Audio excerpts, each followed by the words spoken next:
Hello everyone, welcome to Educational Channel and this is Srinan. So let's continue our World War II series part 2. Okay, now Neville Chamberlain, after getting a lot of criticism, he resigned his Prime Minister post of UK, and now his friend and colleague Winston Churchill takes up that post. Okay, now after 2 or 3 months, Hitler declared war against 4 countries, that to 4 big powers in Europe: France, Belgium, Netherlands and Luxembourg. Right? This was called an all-out war.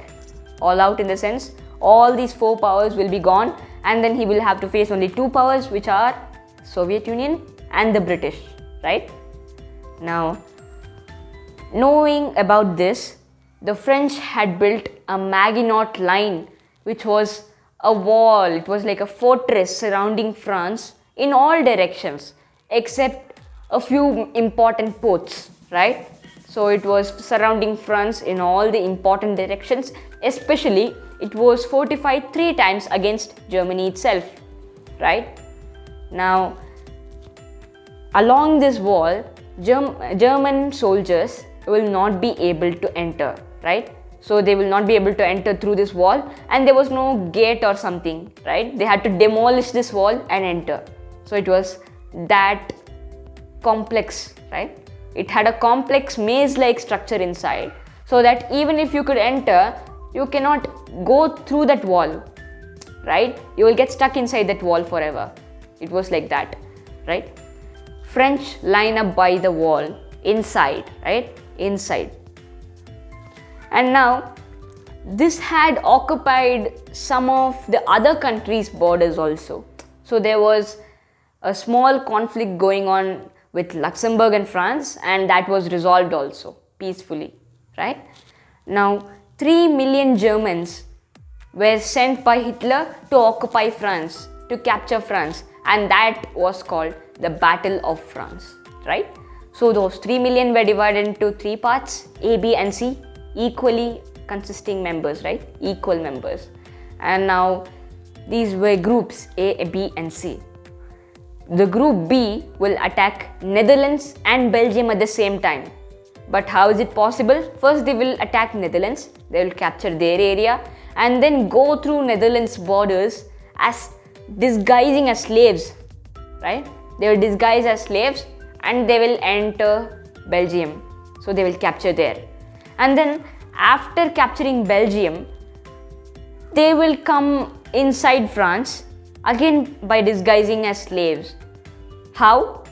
Because Maginot Line was surrounding in all directions, right? How could they come? That was the question. And then Group C was directly attacking Maginot Line. Directly. Even though they could not do anything, they will just attack, just to distract the French, so that Group B can come through Netherlands into France easily, or they may take time underground, right? They built underground tunnels also. Now you might ask, what is Group A's plan? That was the master plan by Hitler. How? Now Group A's plan was to enter through a dense forest in France called Ardennes Forest. So that forest was so dense that it had many booby traps naturally and set up by the French and British also. So even the French and British soldiers feared to enter that forest, not even step a half foot inside that forest. So it was that dangerous according to French experts and British military experts, right? Now they thought that Hitler's troops could never get through that forest and come into France because there was Maginot Line also. But Group A successfully marched and they came into France and they surrounded the Allied powers. Allied powers in the sense French and British, no one else, right? Now those troops were surrounded in all 3 directions, right? And there were nearly 4 lakh soldiers. So apart from this, many bombing airplanes from the Germans were there and they started bombing because they were like a cluster. The bombers were like a cluster and the British and French soldiers were, like clumped in the sense kept together. But they were not directly under the control of the Germans, right? Now, So the Germans started firing from the air, from the ground, but they forgot one thing, the sea. So French port, which was called Dunkirk, right? So they planned their escape through the port of Dunkirk. And this was planned by Winston Churchill, right?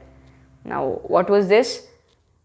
So this was not only Winston Churchill's effort, it was the US militaries and UK militaries. US did not directly involve into the war, they just gave them ammunitions, that's all, nothing else.